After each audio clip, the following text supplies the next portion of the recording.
चलिए गाइस, तो हम क्या करते हैं। तो चलिए आज हम लोग पढ़ते हैं करंट एंड इलेक्ट्रिसिटी। ठीक है ना। क्लास 10th का अगर देखा जाए तो first chapter current and electricity. ठीक है। तो क्या पढ़ना हम लोग को, सबसे पहले तो करंट इलेक्ट्रिसिटी। तो देखिए करंट इलेक्ट्रिसिटी में जो कुछ एनसीईआरटी में जो सिंबल्स दी है उससे आप लोग को देख के याद रखना है। मान लीजिए कभी कभी पेपर में आता है अमीटर, वोल्ट मीटर का symbol, resistance, variable resistance, live wire, neutral wire, cross wire. ठीक है। तो इस टाइप के कंडक्टर और इस टाइप के जो होते हैं हमारे पास सिंबल्स हैं। ठीक है। ओपन सर्किट, क्लोज सर्किट, की, है ना, रियोस्टाट। ओके। तो गाइस, तो इलेक्ट्रिक चैप्टर का नाम है करंट एंड इलेक्ट्रिसिटी। ठीक है। करंट इलेक्ट्रिसिटी इसका मतलब जो होगा, तो इलेक्ट्रिसिटी सबसे पहले इसमें आता है, सबसे पहला टर्म आता है अगर देखा जाए तो ओपन एंड क्लोज सर्किट क्या होता है। चलिए हम लोग सबसे पहले स्टार्ट करते हैं ओपन एंड क्लोज सर्किट। तो ओपन सर्किट का मतलब होता है जिसमें क्या हो, हमें करंट क्या हो जाए, कट ऑफ हो जाए। इट मीन जो सर्किट कहीं से क्या होगा, वायर टूटा होगा, उसको हम लोग ओपन सर्किट बोलेंगे। और क्लोज सर्किट का मतलब ऐसे भी कर सकते हैं, when current pass through a circuit and bulb is not glowing. मतलब जब करंट पास करे और बल्ब न ग्लो करे, बल्ब नहीं जलता, तो उसको हम लोग बोलते हैं ओपन सर्किट। और अगर किसी सर्किट में करंट पास करे और बल्ब क्या हो जाए, ग्लो कर जाए, मतलब जल जाए, तब उसको हम लोग बोलेंगे क्या होता है कि इसको बोलेंगे क्लोज सर्किट। ठीक है। ओपन एंड क्लोज, तो ओपन में क्या होगा, करंट जो है कैरी करेगा, मतलब पाथ को कंप्लीट नहीं कर पाएगा। ठीक है। पाथ को अगर कंप्लीट कर लेता है तो क्लोज होता है, और पाथ को कंप्लीट नहीं कर पाता है तो ओपन होता है। ठीक है। तो ओपन सर्किट और क्लोज सर्किट होता है। उसके बाद इसमें है हम लोग का, इसके आगे बढ़ते हैं तो करंट पढ़ना है, चार्ज पढ़ना है। ठीक है। उसके बाद पोटेंशियल पढ़ना है, पोटेंशियल डिफरेंस पढ़ना है। और उसके बाद जो पोटेंशियल डिफरेंस हो गया, पोटेंशियल डिफरेंस के बाद है ओम्स लॉ को पढ़ना है, व्हाट इज ओम्स लॉ। तो एक एक मैं डिफाइन करते चल रहा हूं और आपको समझाते चल रहा। ठीक है। तो चलिए, व्हाट इज इलेक्ट्रिक चार्ज। ठीक है। तो चार्ज का क्या होता है, अगर देखा जाए तो charge equal to Q equal to N, मतलब क्यू इक्वल टू क्या होता है, एन होता है। तो चार्ज प्रोड्यूस क्या होगा, अगर किसी मेटल की बात करें, किसी कंडक्टर की बात करेंगे, तो उसके अंदर फ्री इलेक्ट्रॉन होते हैं। ठीक है। क्या होते हैं, फ्री इलेक्ट्रॉन होते हैं, जिसकी वजह से क्या होते हैं, अगर उसमें इलेक्ट्रॉन मूव करें और उसको हम किसी जो है इलेक्ट्रिक मैग्नेटिक फील्ड में प्लेस कर देंगे, तो उन सभी इलेक्ट्रॉनों का डायरेक्शन कैसा आ जाएगा, एक स्पेसिफिक डायरेक्शन हो जाता है, जिसका नाम होता है अलाइनमेंट। अगर उसको एक स्पेसिफिक डायरेक्शन में, अगर किसी पर्टिकुलर स्पेसिफिक स्पेस में रख देंगे, तो सभी इलेक्ट्रॉन का डायरेक्शन स्पेसिफाइड हो जाएगा सिंगल डायरेक्शन में, जिसकी वजह से हमें क्या होता है कि करंट मिलती है, मतलब चार्ज पहले मिलता है फिर करंट मिलता है। इसका मतलब चार्ज इक्वल टू उस कंडीशन को बोलते हैं क्वांटाइजेशन ऑफ चार्ज, मतलब Q equal to N into E. N मतलब नंबर ऑफ इलेक्ट्रॉन, ई का मतलब हो जाएगा एन मतलब नंबर ऑफ इलेक्ट्रॉन, ई मतलब हो जाएगा one charge of one electron e. उसकी वैल्यू होती है 1.6 10⁻19 कूलम। ओके। अब क्या करना है, Q इक्वल यानी ये होता है फॉर्मूला क्वांटाइजेशन ऑफ चार्ज का, यही चार्ज का यहीं से आता है। अब अगर और बुक में देखेंगे उसमें लिखा होगा, फर को, उल को अगर हम क्या करते हैं, कम से रगड़ देते हैं। ठीक है। तो एक पे पॉजिटिव एक नेगेटिव, और उसके बाद किसी कागज के पास लेते हैं, उसको अटैक करता है, क्योंकि उसको वो क्या होता है, उसके अपर सरफेस से क्या होगा, इलेक्ट्रॉन ट्रांसफर हो जाता है, जिसकी वजह से एक पे पॉजिटिव एक पे नेगेटिव आता है, और वो क्या करें, कागज के पास ले जाए, उसको अटैक कर लेगा, क्योंकि उसके बाद पॉजिटिव नेगेटिव एक आयंस आ जाते हैं, या तो कम हो जाता है या तो ज्यादा हो जाता है। कम हो जाएगा तो इसका मतलब हो जाएगा पॉजिटिव, और जिसके पास नेगेटिव पास ले जाएगा अट्रैक्ट, और एक में होता है जो नेगेटिव हो जाता है, क्योंकि उसको रब कर लेते हैं तो क्या हो जाएगा, नेगेटिव हो जाएगा। तो उस कंडीशन को, एक फर होता है एक उल होता है, फर पे करेंगे। ठीक है। तो हमारा जो है, अगर फर का मतलब जैसे बाल पे रगड़ दिए, कम से बाल पे रगड़ दे तो कागज को अटैक कर लेगा, ठीक है। ऐसे उल का होता है, फर उल का होता है। तो ये भी कंडीशन तो Q इक्वल Na का ही होता है, क्योंकि उस पे जो भी इलेक्ट्रॉन होंगे वो ट्रांसफर हो जाते हैं, आयंस फॉर्म में आते हैं, जिसकी वजह से अट्रैक्शन पॉसिबल होता है, क्योंकि एक पे प्लस एक पे माइनस होने की वजह से अट्रैक्शन होता है और वो चिपकने लगता है, ठीक है। तो Q इक्वल, अच्छा Q इक्वल, और अगर डिफिनेशन चार्ज का बताएंगे तो यहाँ बताएंगे the product of current and Q equal to कितना होता है, I equal Q by T होता है, तो Q equal I into T। It means क्या होगा, product of electric current and time is known as electric charge. Product of electric current and time is known as electric charge. Charge की unit होती है coulomb. क्या होती है, charge की unit होती है coulomb. It means ampere second को कूलम बोलते हैं। करंट की यूनिट एम्पियर, टाइम की यूनिट सेकेंड, तो मिलके हो गया एम्पियर सेकेंड को क्या बोलते हैं, कूलम बोलते हैं। क्योंकि Q इक्वल क्या होता है Ne, और इधर I equal to Q by T होता है, तो Q equal to I into T होता है, मतलब करंट इंटू कितना हो जाएगा, टाइम हो जाएगा, ठीक है। और अगर करंट का डिफिनेशन की बात करते हैं तो करंट इज इक्वल टू होता है I इक्वल टू होता है Q बाई T, ठीक है। तो इट मीन्स होगा the ratio of charge per unit time is known as electric current. क्या, the ratio of charge per unit time is known as electric current. The ratio of charge per unit time is known as electric current. Electric current की unit अभी बताया ampere, अगर ऐसे देखा जाए तो इसका होगा coulomb per second. Coulomb per second को क्या बोलते हैं, इलेक्ट्रिक करंट बोलते हैं। और इलेक्ट्रिक करंट की यूनिट होती है एम्पियर। किसकी होती है, एम्पियर। एम्पियर, ठीक है। किससे डिनोट करते हैं, कैपिटल ए से डिनोट करते हैं, किसके, यूनिट को। एम्पियर का मतलब कैपिटल ए, और अगर करंट लिखने को लिखेंगे तो आई इक्वल, करंट लिखने का सिंबल आई और इसका यूनिट लिखने का क्या होगा, एम्पियर होगा, ठीक है। ये आई मतलब करंट और चार्ज हो गया, क्योंकि इन्हीं दोनों के आगे हमको आगे मिलने वाला है इससे ओम्स लॉ, ठीक है। तो गाइस अब देखते हैं हम लोग सबसे पहले इसमें इलेक्ट्रिक पोटेंशियल तब क्या होता है, व्हाट इज इलेक्ट्रिक पोटेंशियल। तो इलेक्ट्रिक पोटेंशियल का डेफिनेशन होगा the ratio of work done per unit charge is known as electric potential, ठीक है। इसका मतलब क्या होगा, किसी चार्ज को इनफाइनाइट से क्या करते हैं, इलेक्ट्रिक फील्ड में लाते हैं, तो लाने में जो वर्क होता है उसका चार्ज और वर्क डन का रेशियो ही क्या होता है, इलेक्ट्रिक पोटेंशियल होता है। इट मींस अगर इसको डिफाइन करें तो इसको बोल सकते हैं when a test charge come from infinite to an electric field, work is done, the ratio of work done and test charge is known as electric potential. It's again, when a test charge come from infinite to in an electric field, work is done, the ratio of work done and test charge is known as electric potential. Okay?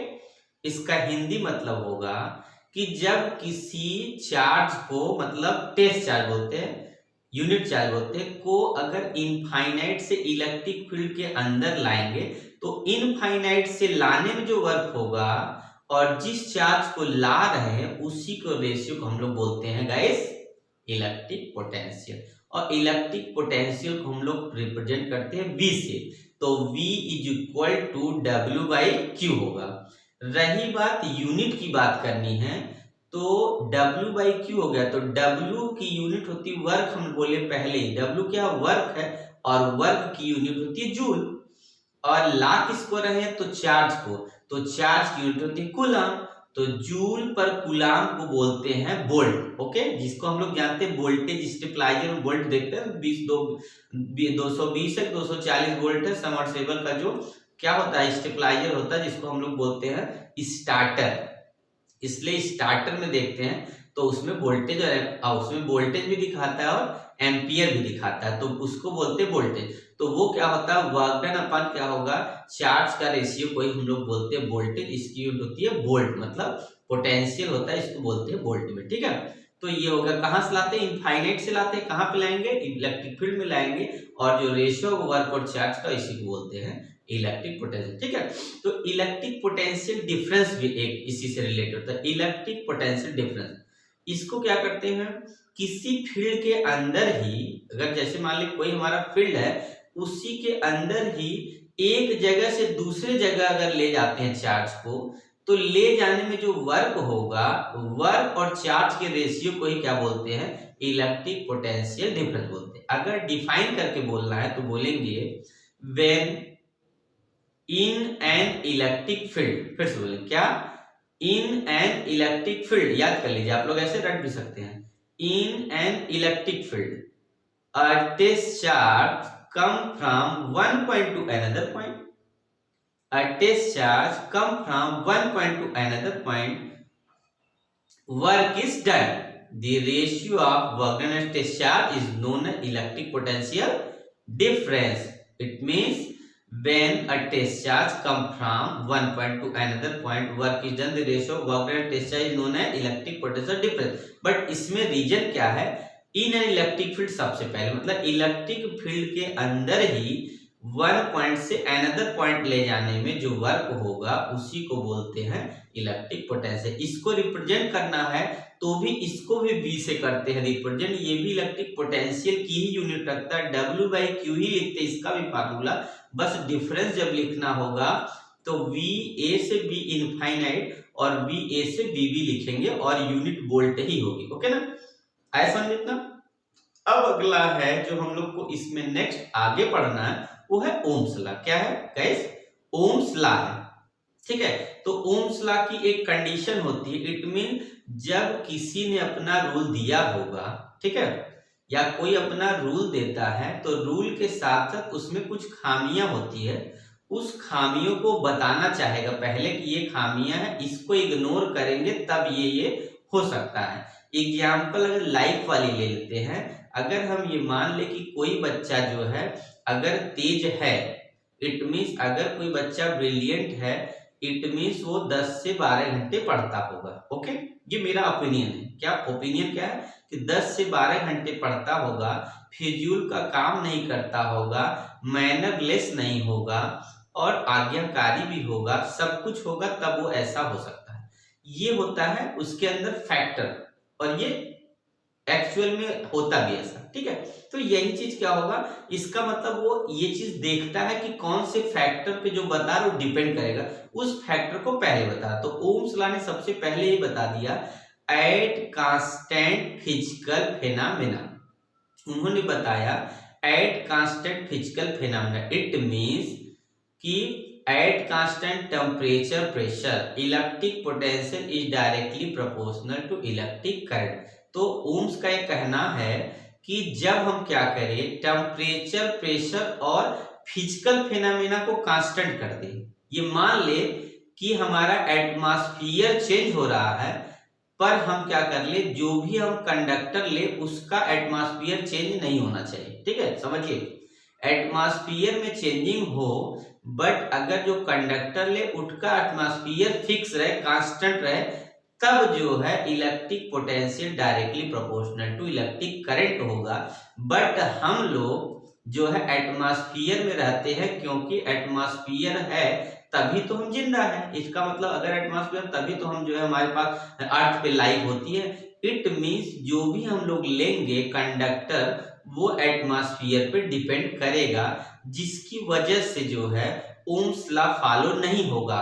But ohms ने पहले बता दिया क्योंकि at constant temperature pressure electric potential directly proportional to electric current, तो यहाँ पे proportionality constant आ जाता है V is equal to I into R। तो where R is equal to V upon I और R क्या है, प्रोपोर्शनलिटी कांस्टेंट है, जिसको हम लोग बोलते हैं रेजिस्टेंस, जिसकी यूनिट होती है ओम। तो यही वो फैक्टर है जिससे हमारा क्या होगा, एटमॉस्फेयर से क्या करेगा, कंडक्टर इफेक्ट हो जाएगा। ठीक है, तो इफेक्ट किससे होगा, तो रेजिस्टेंस से होगा। वो रेजिस्टेंस कभी बढ़ जाता है, कभी घट भी सकता है। जैसे ठंडी के दिन की बात करें, अभी इससे कोल्ड सीजन चल रहा है, ठीक है, कोल्ड वेदर है, तो इस समय क्या होगा, वायर क्या होगा, कंट्रैक्ट हो जाएगा, मतलब सिकुड़ जाएगा, तो लेंथ छोटा हो गया। और गर्मी में लेंथ क्या होता है, क्या एक्सटेंशन होता है, बढ़ जाता है। तो अब यही समझ जाइए कि रेजिस्टेंस कब बढ़ रहा है कब घट रहा है, मतलब उसकी लेंथ इंक्रीज और डिक्रीज करता है, तो इसका मतलब फिजिकल फेनामेना पे डिपेंड करता है। इसीलिए ने सबसे पहले ओम्स लॉ बोलना है तो सबसे पहले बोलेंगे सबसे फर्स्ट बताना होगा at constant physical phenomena electric potential is directly proportional to electric current. फिर V इक्वल टू I लिखेंगे प्रोपोर्शनल में, फिर V इक्वल टू लगा के IR लिखेंगे, where R is proportionality constant is known as resistance, the unit of electric resistance is ohm. Okay, अब अगला जो है ऐसा समझना, इसमें हम लोग जो आगे और देखते हैं तो उसमें हम लोग ग्राफ देखते हैं, क्या है कैरेक्टरिस्टिक ग्राफ। ओम का भी एक कैरेक्टरिस्टिक ग्राफ होता है, फिगर होता है। तो अगर ये ओमिक रेजिस्टेंस हुआ, ओमिक का मतलब है जो कंडक्टर है वो ओम्स लॉ को फॉलो करेगा, फिजिकल फिनोमेना पर डिपेंड नहीं करता, अगर तब उसका ग्राफ हम लोग बनाते हैं। तो वोल्टेज बढ़ाएंगे करंट बढ़ेगा, वोल्टेज बढ़ाएंगे करंट बढ़ा, मतलब वोल्टेज इंक्रीज करेंगे करंट इंक्रीज, वोल्टेज के current voltage increase current increase, वो हमें क्या मिलेगा स्ट्रेट लाइन ग्राफ मिलेगा। जब स्ट्रेट लाइन ग्राफ मिलेगा इसका मतलब क्या हुआ कि स्ट्रेट लाइन मिलने का मतलब क्या होगा, इसका मतलब ये हुआ कि स्ट्रेट लाइन हो गया तो ओम्स लॉ को फॉलो किया तो रेजिस्टेंस क्या होगा कांस्टेंट होगा। इससे पता चलता है ओम्स लॉ में रेजिस्टेंस कभी नहीं बदलता, वो फिक्स होता है, बट मटेरियल के लिए अलग अलग था। अगर जैसे कॉपर है तो उसका रेजिस्टेंस सेम होगा, सिल्वर है तो उसका सेम होगा, चाहे पतला वायर ले लो चाहे मोटा वायर ले लो, पर सिल्वर कॉपर की बात करेंगे दोनों का डिफरेंट होगा। सिल्वर का एल्युमिनियम की बात करें डिफरेंट होगा, एल्युमिनियम कॉपर का डिफरेंट होगा। तो डिफरेंट मटेरियल का जो रेजिस्टेंस होगा डिफरेंट हो, पर सेम मटेरियल का रेजिस्टेंस क्या होगा फिक्स होगा according to Ohm's law. Okay, अगली हेडिंग जो हम लोग को देखनी है इसमें करंट इलेक्ट्रिसिटी में वो है रेजिस्टिविटी। क्या है रेजिस्टिविटी। तो रेजिस्टिविटी को एक तरह से हम लोग इस वे में समझ सकते हैं कि जो रेजिस्टेंस है किस किस चीज पर डिपेंड करता है उसी को बोलते हैं रेजिस्टिविटी बेटा, ठीक है ना। क्या रेजिस्टेंस जो है जिस फैक्टर पर डिपेंड करता है उसी को तो रेजिस्टिविटी बोलते हैं।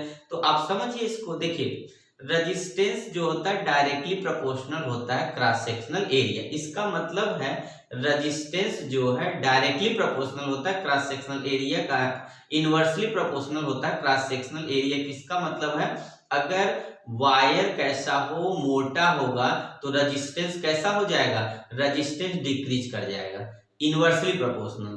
अगर फिर क्या है सेकंड क्या है resistance directly proportional to length of wire. चलिए लिखते भी चल रहे हैं, देखिए इसको हम इरेज कर दे तो आप समझने की कोशिश करिए। मैं सोचा ओरल ही बता दूं तब आगे बढ़ाता हूं। चलिए आप लोग, तो हमने क्या बताया आपको करंट इलेक्ट्रिसिटी चैप्टर है, कौन सा है करंट इलेक्ट्रिसिटी। ओके, इसमें चार्ज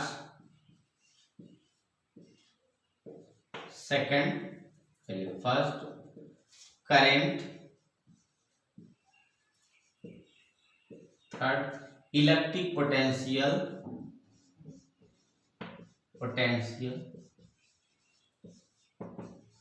पोटेंशियल डिफरेंस,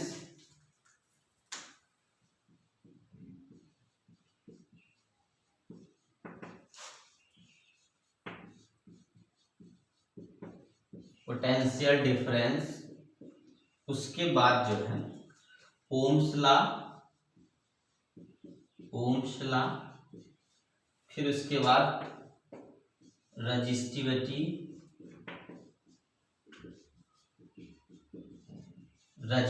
ठीक है। देखिए बच्चा क्या होगा, चार्ज को रिप्रेजेंट करते हैं Q से, Q इक्वल N होता है चार्ज, और Q इक्वल कितना होता है I इंटू क्या होता है T होता है, ये दोनों होता है चार्ज। क्या Q equal N, I equal to Q equal I into. Current क्या होता है I से रिप्रेजेंट करते हैं और I इक्वल कितना होता है Q बाई T हो जाता है, ठीक है। Charge per unit. Electric potential को भी अभी सब बताया वही है, इलेक्ट्रिक पोटेंशियल भी W बाई क्या लिखते हैं Q लिखते हैं, पोटेंशियल डिफरेंस को भी W बाई क्या लिखते हैं Q लिखते हैं। और ओम्स लॉ में जो है V directly proportional to I होता है, V is equal to IR होता है, और V इज इक्वल कितना होगा, R इक्वल कितना हो जाएगा, तो V अपान I हो जाएगा, किसके equal, R equal V upon I, ठीक है ना। देखिए आप लोग ध्यान से, क्या है ये, तो चार्ज को Q इक्वल यानी क्वांटाइजेशन, एन मतलब number of electron, number of free electron, ई का मतलब हो जाएगा charge of one electron, Q equal to कितना होगा, IT हो जाएगा, I इक्वल टू Q/T हो जाएगा, ये करंट का हो जाएगा। Electric potential V equal W/Q होता है, potential difference V equal W/Q होता है, और Ohm's law V directly proportional I होता है, V equal I into R होता है, इसका मतलब होगा R equal V upon I हो जाएगा। और रजिस्टिविटी समझना, तो ठीक है, एक बार इसको मेरे करके थोड़ा और समझा दे, ये हेडिंग है, आप लोग नोट कर लेंगे अगर समझ। तो देखिए,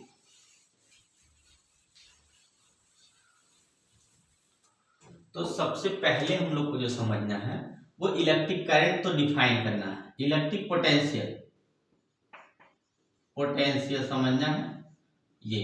तो जो समझा रहे थे पोटेंशियल में, ये हो गया इलेक्ट्रिक फील्ड, ये हो गया इलेक्ट्रिक फील्ड, जिसको रिप्रेजेंट करते हैं ई से। और कोई चार्ज कहाँ पे, यहाँ पे है, इसको यहाँ से यहाँ तक लाते हैं, कहाँ तक लाएंगे, मान लिया ए तक लाते हैं, ये इसको बोलेंगे इनफाइनाइट, चार्ज क्या है, क्यू नॉट है। तो जब इसको यहाँ से इधर ऐसे लाएंगे तो होगा क्या, इसमें वर्क करना पड़ेगा। तो यही बताया कि V इक्वल टू, अगर यहाँ पोटेंशियल दिखाएंगे तो लिखेंगे, यहाँ क्या लिखना है, V इनफाइनाइट से VA इज इक्वल कितना हो जाएगा, इनफाइनाइट से A तक लाएंगे तो W अपन क्या होगा, क्यू नॉट हो जाएगा, इसका फार्मूला, इसकी यूनिट क्या होगी, तो वोल्ट होगी, ठीक है। आप लोग समझिए क्या है, अगर किसी टेस्ट चार्ज को इनफाइनाइट से इस इलेक्ट्रिक फील्ड के अंदर लाएंगे तो क्या होगा, या तो अट्रैक्शन होगा या तो रिपल्सन हो, वो डिपेंड करता है किस पे, तो चार्ज पे। अगर पॉजिटिव होगा तो यहाँ पे अट्रैक्शन होगा, या नेगेटिव होगा, इसके डायरेक्शन ऊपर होता है, तो पॉजिटिव या नेगेटिव होगा, अट्रैक्शन रिपल्सन मतलब होगा यहाँ पे। तो यहाँ क्या होगा, पोटेंशियल, ये पोटेंशियल है, इनफाइनाइट से कहाँ लाएंगे, ए मिलाएंगे, तो W अपान क्यू वर्क करना पड़ेगा, वर्क होगा, इसी को हम लोग बोलते हैं इलेक्ट्रिक पोटेंशियल, यूनिट क्या होती है, तो वोल्ट होती है। यही चीज अगर इलेक्ट्रिक पोटेंशियल डिफरेंस में समझे, पोटेंशियल डिफरेंस, पोटेंशियल डिफरेंस में अगर समझे, तो पोटेंशियल डिफरेंस में क्या होगा कि यही फील्ड यहां पर भी क्रिएट करेंगे ऐसे, और इसमें डिफरेंस क्या होगा, यहां से यहां तक चार्ज है, अब यहाँ ए है और यहाँ क्या है, बी पॉइंट है, ये चार्ज टेस्ट है, तो यहाँ पे होगा, तो यही चीज क्या होगा, यहाँ पे W हो गया, तो इसके लिए लिखेंगे VA minus VB is equal to W upon Q naught, इसका मतलब यहाँ पे यूनिट भी क्या होगी, वोल्ट होगी। बात समझिए आप लोग, तो क्या है आप समझिए, देखिए, in an electric field work is done, the ratio of in an electric field a test charge come from one point to another point, work is done, the ratio of work done at test charge is known as electric potential difference. When in an electric field a test charge come from one point to another point, work is done, the ratio of charge and work done is known as electric potential difference, ठीक है, BA minus VB। यहाँ क्या होगा, in and when a test charge come from infinite to when a test charge come from infinite to in an electric field, work is done, the ratio of work done test charge is known as electric potential, ठीक है। किसी charge को infinite से अगर electric field में लाते हैं तो जो वर्क होगा, और जिस चार्ज को लाते हैं उसका रेशियो जो होता है उसको इलेक्ट्रिक पोटेंशियल बोलते हैं। और इलेक्ट्रिक फील्ड के अंदर ही अगर किसी चार्ज को हम क्या करते हैं, एक जगह से दूसरी जगह, एक पॉइंट से दूसरी point, one point two another point अगर ले जाते हैं तो उसमें जो वर्क होगा, उसको करने में जो वर्क होगा, उसका रेशियो उस चार्ज का जो वैल्यू लेके हम लोग क्या कहेंगे, इलेक्ट्रिक पोटेंशियल। ओके, ऐसे लिखना। तो चलिए आगे है ओम्स लॉ।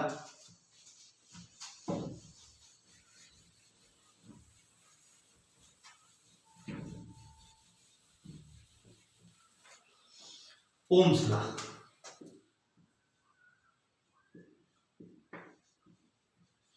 ये ओम्स ठहरे साइंटिस्ट थे, ठीक है, साइंटिस्ट थे। क्या इन्होंने क्या बताया कि जो करंट होता है, जो पोटेंशियल होता है, वो आपस में एक दूसरे के क्या होते हैं, एक दूसरे प्रोपोर्शनल में होते हैं।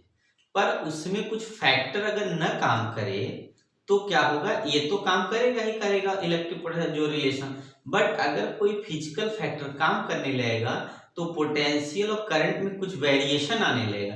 तो उन्होंने ये बहुत ऑब्जर्वेशन करने के बाद कंक्लूजन निकाला कि at constant temperature pressure electric potential is directly proportional to electric current. Okay, मतलब उनका ये कहना है कि अगर हम क्या करें, टेम्परेचर प्रेशर को क्या कर दे, कांस्टेंट कर दे, मतलब ये जो फिजिकल फेनामेना जिसकी वजह से एटमॉस्फेयर में चेंजिंग होती है, तो जो वायर होगा, कंडक्टर वायर होगा, उसमें भी चेंज होगी।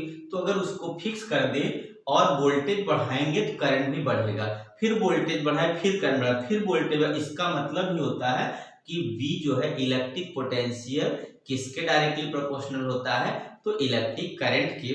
और इस प्रोपोर्शनलिटी कांस्टेंट को जैसे ही हम क्या करते हैं, हटाते हैं, तो एक जो है R वैल्यू आ जाती है। इस वैल्यू को बोलते हैं प्रोपोर्शनलिटी कांस्टेंट, और प्रोपोर्शनलिटी कांस्टेंट का नाम होता है रेजिस्टेंस। तो बाद में इसका नाम हो गया रेजिस्टेंस। और इसकी यूनिट क्या होती है, इसकी यूनिट होती है ओम। सिंबल में वैसे लिखेंगे तो ओम ऐसे लिखा जाएगा, तो ये इसकी यूनिट होती है ओम। रेजिस्टेंस की यूनिट क्या होती है, ओम होती है। ओके गाइस, समझ में आया? At constant temperature pressure electric potential directly proportional to electric current, और आर यहीं से आता है, तो ये आर प्रोपोर्शनलिटी है जिसको रेजिस्टेंस बोलते हैं। ठीक है, तो चलिए आगे समझ में आया, देख लीजिए। अब रेजिस्टिविटी की बात करते हैं, तो चलिए रेजिस्टिविटी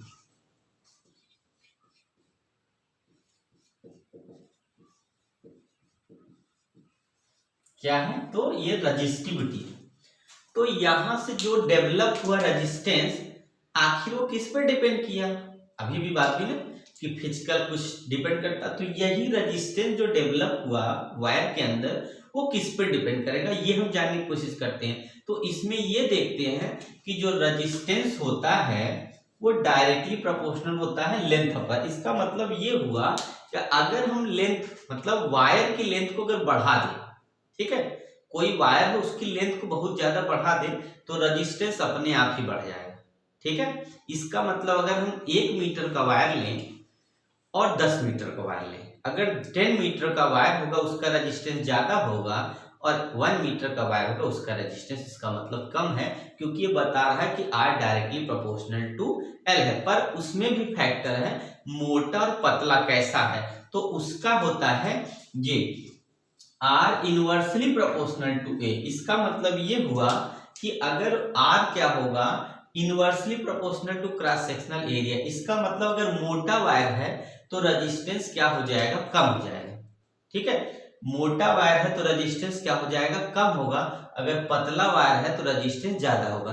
तो मोटा वायर हो, 1 मीटर का मोटा वायर हो और 1 मीटर का पतला वायर हो, तो इसका मतलब है कि रेजिस्टेंस इसका ज्यादा होगा, इसका क्या हो जाएगा, कम हो जाएगा। ठीक है, तो कंपैरिजन करेंगे। अब यहीं से हम दोनों को मिला दे अगर गाइस, तो ये हमारा बन जाएगा प्रोपोर्शनलिटी कांस्टेंट लेंगे तो L/A ही आएगा। फिर जब प्रोपोर्शनलिटी इसको हम हटा देते हैं अगर, तो एक कांस्टेंट आता है जिसको हम लोग बोलते हैं रो। क्या बोलते हैं इसको, रो बोलते हैं। ठीक है, एक कांस्टेंट आता है जिसको प्रोपोर्शनलिटी कांस्टेंट बोलते हैं, जो होता है रो। इसी रो का ही नाम है रेजिस्टिविटी। क्या है इस रो का नाम है, रेजिस्टिविटी। क्या नाम है, रेजिस्टिविटी, या तो क्या बोलते हैं स्पेसिफिक रेजिस्टेंस। क्या बोलते हैं रेजिस्टिविटी, और स्पेसिफिक रेजिस्टेंस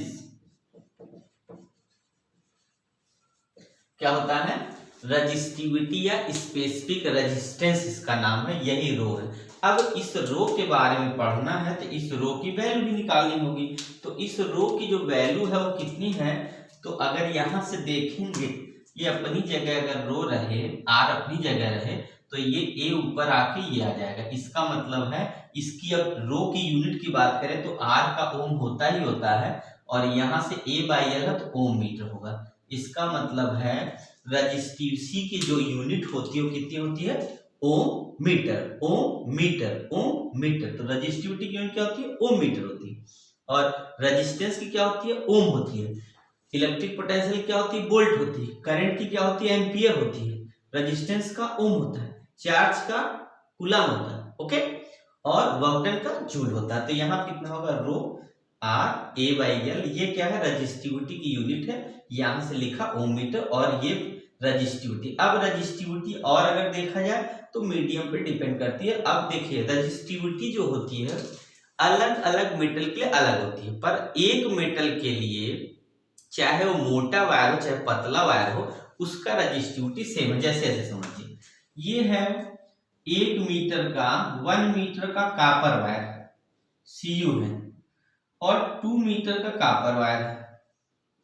बात समझिए, इसकी रजिस्टिविटी क्या हो जाएगी? सेम।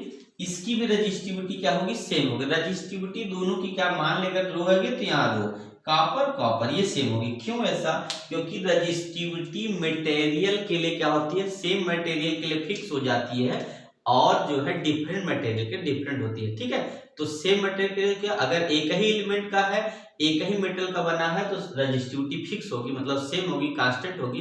पर डिफरेंट के डिफरेंट, चाहे मोटा वायर हो चाहे पतला वायर, कॉपर का चाहे 100 मीटर का लंबा वायर ले ले, और या तो जो है 1 मीटर का, रजिस्टिविटी वही रहेगी। ठीक है, पर अगर मोटा चाहे जितना ले ले, पतला ले, तभी रजिस्टिविटी वही रहेगी। ठीक है, तो रजिस्टिविटी सेम होगी। आया समझ में? तो आगे चलिए हम लोग देखते हैं आगे अब क्या है। तो ओम्स, अब इसमें सीरीज पैरेलल पढ़ना है हम लोग को। क्या पढ़ना है? Series parallel. पर मैं सबसे पहले आपको सीरीज पैरेलल नहीं पढ़ाता हूँ। चलिए हीटिंग इफेक्ट बता देते हैं, क्योंकि हीटिंग इफेक्ट सबसे लास्ट में आता है, वो पढ़ाते हैं। हीटिंग इफेक्ट क्या है? ये हीटिंग इफेक्ट। देखिए सबसे पहले बात करते हैं हीट का मतलब क्या।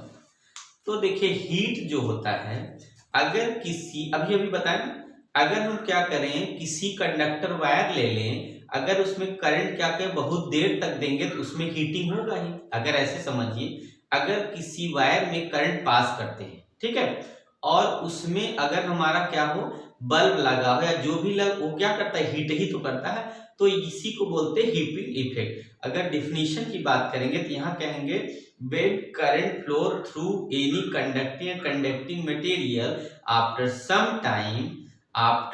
time they heat, this effect is known as heating effect. It means अगर किसी वायर में, मटेरियल वायर में, कंडक्टर में अगर हम करंट पास करते हैं तो कुछ देर के बाद क्या होता है? उसको हीट करने लगता है, वो हीट करने लगता है, इसको हीटिंग इफेक्ट करते हैं। रही बात रीजन की, तो उसमें ये हम जानते हैं कि जो इलेक्ट्रॉन का डायरेक्शन होता है प्रोटॉन का अपोजिट होता है। इसका मतलब है करंट का डायरेक्शन जो होता है इलेक्ट्रॉन का अपोजिट होता है। वो आपस में एक दूसरे से क्या करते हैं? कोलाइड करते हैं, और कोलाइड करते करते क्या करेंगे कि वायर हीट हो जाता है। इसी फिनोमेना को बोलते हैं हीटिंग इफेक्ट। ऐसे में when a current pass through any conducting material, when current pass through any conducting material, ठीक है, ऐसा में when current pass through any conducting या conducting material,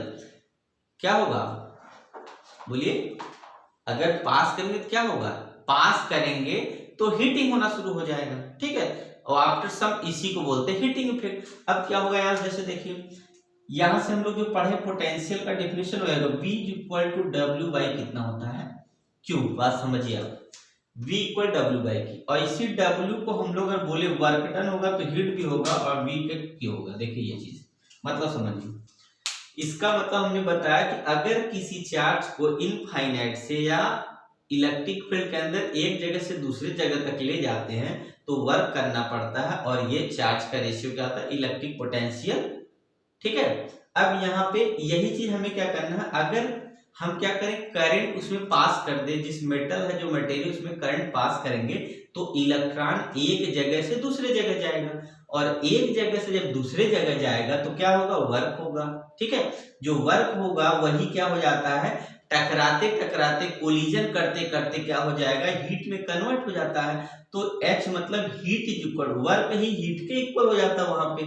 और यहाँ क्या होगा, V इंटू Q हो जाएगा। जो पोटेंशियल अप्लाई किए हैं, वोल्टेज जो वोल्टेज उसको दिए हैं, और चार्ज अगर देखा जाए तो इलेक्ट्रॉन ही होगा, पर इलेक्ट्रॉन इसलिए नहीं ले सकते क्योंकि कौन सा मटेरियल है उसमें कितने इलेक्ट्रॉन फ्री हैं ये नहीं पता, इसीलिए उसको हम लोग क्या मान लेते हैं, चार्ज मान लेते हैं। तो V इंटू Q हो जाएगा चार्ज। अब इन दोनों का मल्टीप्लाई करते ही क्या हो जाएगा, हीट का पहला फार्मूला यही है VQ। अब अगर हम क्या करें, V और I की वैल्यू हम जानते हैं कितना होता है, Q is equal I into T होता है। क्या होता है, Q is equal to I into T होता है। अगर वैल्यू रखें तो H की वैल्यू पहली आ जाएगी VIT, पहला फार्मूला बनता है हीट का VIT। क्या बना guys, H equal to VIT। इसका मतलब है हीट इज इक्वल होता है पोटेंशियल, करेंट, टाइम। तो देखिए अब क्लियर हो गया ना, इसका मतलब हीट तभी होगा जब वोल्टेज देंगे, करंट पास करेंगे और कितनी देर तक करंट पास करेंगे, तभी तो हीट का पता चलेगा। मतलब अगर थोड़ा देर तक पास करेंगे हो सकता है ना हीट करे, बट अगर वोल्टेज जितना दे उसके ऊपर डिपेंड करता है कौन सी इंटेंसिटी की करंट है और कितने टाइम तक दिया तो वो हीट में कन्वर्ट हो जाएगा। तो सबसे पहले याद रखना है कि हीटिंग की बात करें तो टाइम जरूर होगा, अगर हीट टाइम नहीं तो हीटिंग हो नहीं सकती, ठीक है। इसका मतलब जितना ज्यादा देर तक टाइम देंगे हीट होने के लिए वो क्या होगा, हीटिंग में होगा, उतना ज्यादा हीट करेगा, ठीक है। तो दूसरा अगर और आगे हमको फार्मूला जानना है अगर इसमें, तो क्या करेंगे, अब वैल्यू रख दे। V इक्वल हम लोग जानते हैं IR होता है ओम्स लॉ से, यही ना, इस V की वैल्यू यहाँ रख देते हैं।